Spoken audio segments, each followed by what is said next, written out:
Como prometido, hoje vamos falar sobre Adolescência, que é uma série da Netflix que está no top 1 das mais assistidas e que é uma série, desesperadora, é chocante, chocante. E aí hoje eu trouxe a Caroline Arcari para falar conosco aqui. Ela é escritora, pedagoga, mestre em educação sexual e como a série aborda algumas questões ali sobre isso, né? Bem, tem vários tópicos que foram trazidos nessa série. Eu quero ouvir também o que você tem para falar. Seja bem-vinda. Obrigada, deixando bem claro que eu não assisto esse tipo de série, até porque tem muito a ver com o meu trabalho, no final de semana, mas como estava top 1 e o Henry, vamos assistir, então fomos lá assistir. De certa forma estragou o domingo? Estragou. Eu recomendo que seja assistido segunda, quinta pelo menos, porque é bem impactante, vale a pena, mesmo que estrague, vale a pena. Sabe aquele estragado que tem bons frutos? É sobre isso, e é sobre isso que a gente vai falar. Então eu quero falar alguma coisinha sobre a série primeiro, depois eu passo a palavra para a Caroline.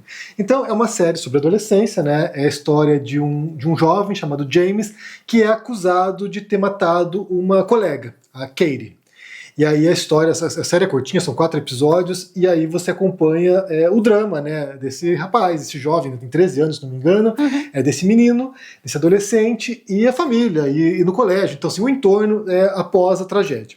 E a história, ela, bem, primeiro tem o aspecto técnico, né, de como foi gravada essa série, que simplesmente de, explodir a mente, porque cada episódio é gravado num único take. Então é 1 hora de episódio e não tem cortes. Então você vai acompanhando a câmera que vai seguindo os personagens, né? Então delegacia, na escola, dentro do... Bem, eu não vou aqui dar spoilers, mas você vai seguindo os personagens e é impressionante. De fato, quem curte cinema, quem curte audiovisual, assistir aquilo ali, você fica pensando assim, como fizeram isso? Como é possível fazer isso? Porque assim... É genial, é genial. Não, assim, é assustador. Assim, eu fiquei assim, de arrepiado aqui, só de pensar no trabalho que eles tiveram. Então foram meses de ensaio para poder gravar. E aí, o primeiro episódio, por exemplo, o segundo, que são mais complexos em termos de movimentação das câmeras, mas o terceiro não tem tanta movimentação, mas a carga emocional, né, o drama que traz ali dos personagens, é algo assim impressionante. Então eu recomendo que vocês assistam preparados, porque o tema não é fácil, aborda muitas questões sobre, adolescência, sobre pornografia, sobre revenge porn, né, quando a pessoa passa imagens para se vingar de namorado, essas coisas, tem a ver com questões de incel, de bullying, cyberbullying, então são temas bem pesados e é uma série bastante atual. Então, assim, me parece um pouco talvez alarmista demais, assim, eu acho que vai assustar muitas famílias, vai assustar muita gente, mas é um tema bem contemporâneo e que tem muito a ver com tópicos que a gente aborda aqui, né, sobre o lance de incels, de abusos de adolescentes, então é bem pesado o negócio. E daí eu quero ouvir a Carol, porque, bem, são tópicos que você trabalha, né? Inclusive, a gente até comentou sobre o primeiro episódio, como foi super realista, né? O modo como foi na delegacia, os procedimentos após a prisão do menino. Então, eu quero ver de você, como você percebe ali, né, o retrato das situações e também sobre as questões abordadas, como o cyberbullying, por exemplo, o uso da internet, né? O modo como esses adolescentes estão todos imersos nesse universo e como os pais e a sociedade, né? A escola, não sabem o que está acontecendo. Sim. Acredito que é exatamente sobre isso, tentar falar sem dar spoiler. Eu diria que a série foca principalmente nesse gap entre as gerações, né? E é interessante porque eu até falei pro Henry que essa série seria mais ou menos o que nós vivemos como alunos, na verdade, no ensino médio, né? Essa nossa geração aqui que hoje está criando os filhos, os enteados, né? Como é meu caso, ou lidando com alunos que são crianças e adolescentes, mas passavam na nossa escola aquele filme Cristiane F. Eu li o livro. Não é? Nossa, pra assustar a gente. Drogas, prostituição. Então você diz que é alarmista, de certa forma principalmente o destino dessa família, né? A gente vê ali uma situação que é bastante violenta, mas os outros adolescentes que aparecem na série, que não são o personagem principal, estão vivendo coisas muito parecidas que qualquer criança ou adolescente está vivendo hoje, com esse acesso à internet, com uma educação que fala pouco sobre essa realidade, que ainda é muito conteudista e se conecta pouco com essas demandas, né? Tudo isso que está sendo demandado de comportamentos e habilidades que, de fato, crianças e adolescentes não estão desenvolvendo, nem dentro da família, nem da escola. Mas esse gap de geração da qual eu falei, a gente assistiu possivelmente em um videocassete nas escolas, a tal da Christiane F. E agora esse filme é mais para as famílias, né, para os adultos que estão educando crianças e adolescentes. Então nós estamos revivendo esse momento agora nesse nosso papel como educadores, né? Não mais como adolescentes, mas a nossa responsabilidade em relação a isso. Eu poderia dizer que essa série foca muito em um termo estadunidense, que isso é divulgado em ONGs, mas também tem filmes com esse nome, que é o termo Not My Kid, né? A gente imagina, essa é uma tendência também das famílias de achar que com o seu filho, né, não com a minha criança, não com o meu adolescente, não, ele não vai fazer isso não vai acontecer com ele. Isso tem toda a série, né, tipo, implicitamente pelo menos assim, tipo, não é possível, né? Sim, e o que os adolescentes fazem nesses ambientes, né, como a internet hoje, que se tem acesso a tanta coisa. Existe uma comparação que durante muito tempo foi utilizada, como eu trabalho com formação da rede de proteção, que são os profissionais que protegem os direitos de crianças e adolescentes, mas também com famílias, tem uma forma de explicar o que é a internet, né? Que hoje em dia já está até ultrapassada. A gente fala assim que a internet é como se fosse uma praça. Então uma praça ou um parquinho, né, que tá ali na comunidade, no bairro, tem coisas boas e tem coisas ruins. Tem coisas boas em que a criança pode brincar, conhecer, fazer amizade, se divertir no parquinho, mas também tem os seus perigos, né? Se não tiver um adulto acompanhando, a criança pode se machucar num brinquedo que não tá bem instalado, pode ter um cidadão com intenções ruins, querendo acessar, assediar as crianças, abusar das crianças. Mas internet não é como se fosse a pracinha. Esse conceito, né, essa explicação já foi superada. Porque a internet é como se essas crianças e adolescentes estivessem numa praça lá na Suécia, lá lá na Colômbia. Não é ali, não é no teu bairro. A internet, ela possibilita que essa viagem e que esses acessos e que os jogos aconteçam em ambientes que a gente nem imagina. Não é uma praça, é uma cidade. Tem o porão da cidade, tem o esgoto da cidade. Exatamente. Então essa série acaba sendo um chamado para que os adultos se conectem com as crianças e adolescentes. Esse gap que é mostrado e que é muito bem mostrado. Eu acho que esse roteiro ele tá muito bem feito, ele tá muito realista. A atuação desse adolescente é assim de cair o queixo, porque ele consegue mostrar isso que é muito próprio da adolescência. A gente vê características da vulnerabilidade da infância, né? Até um menino que é magrinho, que ainda tem muitas características, e não foi à toa que eles escolheram, né, esse ator, que tem muitas características que são próprias da infância, que é um corpo que está em transformação. Então é um menino que mostra medo, que se mostra engessado perante as situações e carente, querendo a proteção dos pais, ao mesmo tempo que ele está sendo acusado e há a possibilidade dele ter feito algo extremamente violento. Então os episódios vão nos levando a descobertas, né? Mas eu, pelo menos, fiz essa viagem por ser educadora, por ser madrasta, e eu tô ouvindo que muitas famílias também estão se sentindo assim, de entender a complexidade da personalidade das crianças e adolescentes, né? E como tem muita coisa que tá rolando e que por a gente não ter o conhecimento, por a gente não se aprofundar nesses códigos que são próprios, né, dos adolescentes, significado de um emoji, o fato da gente saber pouco sobre sexualidade dos adolescentes, né, não imaginar que eles mandam nudes, que trocam, que tem revenge porn, principalmente envolvendo as meninas, agora que tem IA, em que principalmente os meninos estão fazendo imagens pornográficas, e vídeos pornográficos com o rosto da professora, com o rosto das colegas.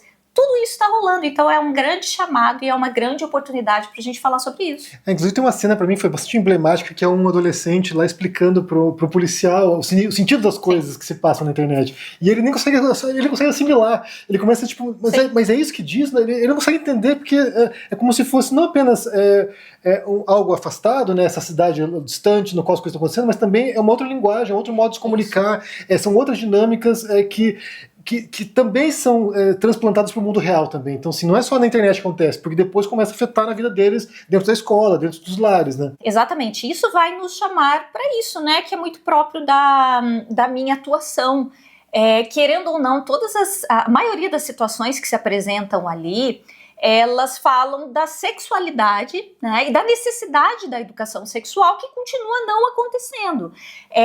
Veja que se a gente comparar aí a história da educação sexual, a gente está vivenciando grandes retrocessos por causa do contexto político, e o fato é que o acesso ao conhecimento e a tecnologia estão extremamente avançados se comparados com a nossa época, né, a década de 80, e a educação sexual, ela não deu conta de acompanhar toda essa demanda. Continua não existindo educação sexual nas escolas, os pais ainda têm muita dificuldade de falar sobre isso, primeiro de reconhecer, né, a sexualidade já desde a fase da infância, porque é na infância que a gente constrói as ferramentas que o adolescente vai usar. E muitas vezes as famílias acabam repetindo esse mesmo erro que aconteceu com a gente. A educação sexual, ela é muito parecida ainda como na década de 80. Quando eu digo educação sexual, eu digo essa intencional, né? Porque ela acontece o tempo todo.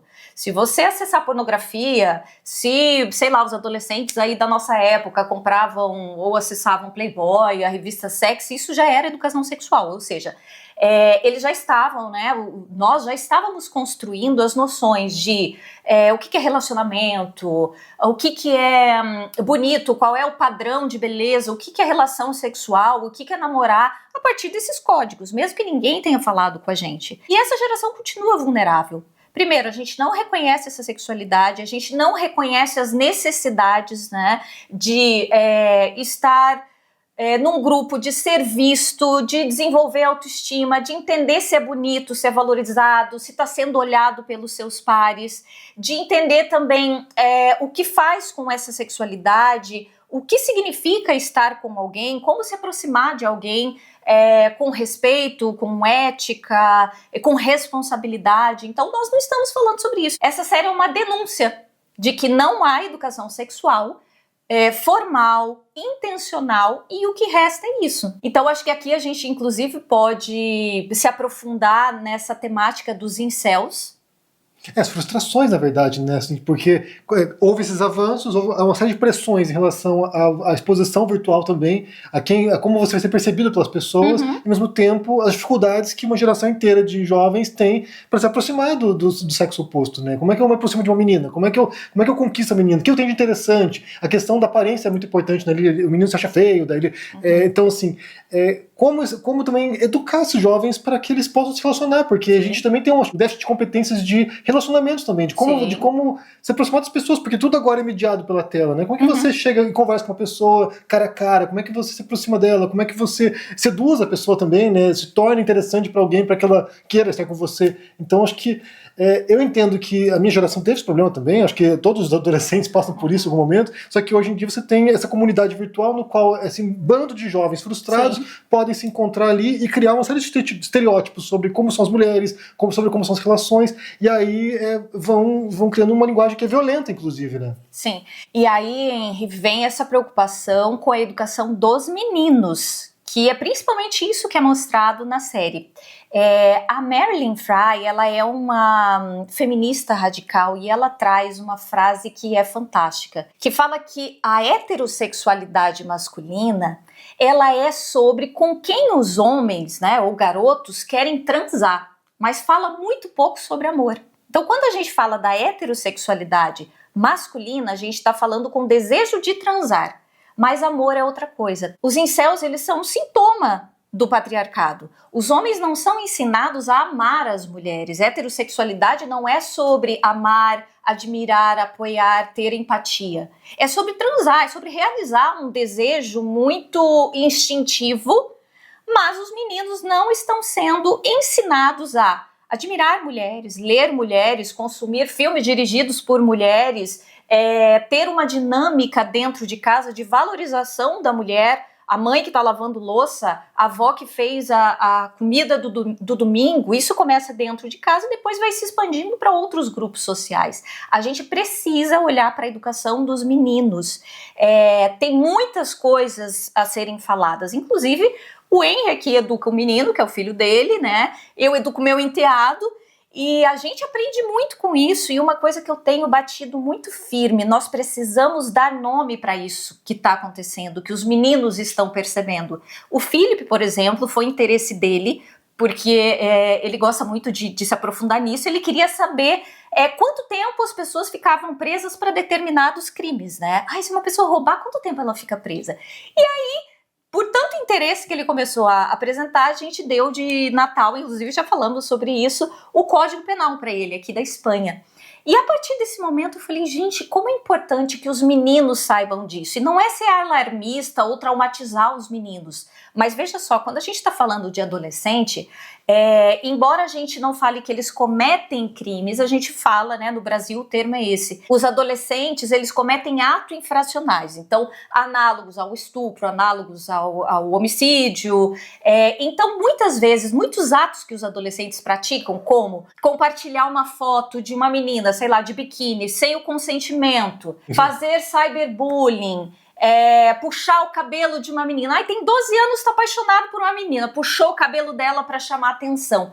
Isso não é uma indisciplina, uma brincadeira de mau gosto. A gente gosta muito de falar isso pro Felipe, para que ele se conecte com a realidade. Olha, isso tem nome. Para adolescente, isso tem nome. É um ato infracional que tá aqui, ó, no Código Penal. Se esse menino que cometeu isso fosse adulto, esse ato tem nome no Código Penal e é um crime. E essa pessoa precisa ser responsabilizada. Então eu vejo que nós como sociedade estamos pecando muito na educação dos meninos, e claro que isso é uma reprodução do que a gente vive, desse poder que os homens têm. E claro, a gente precisa começar de alguma maneira. Aqui a gente está falando no âmbito da família, que a série, ela de alguma forma, ela traduz o sofrimento dessa família. Mas a gente tem que lembrar que prevenir esse tipo de violência, enfrentar todos esses desafios, né, que vieram com as tecnologias, não é só a responsabilidade da família.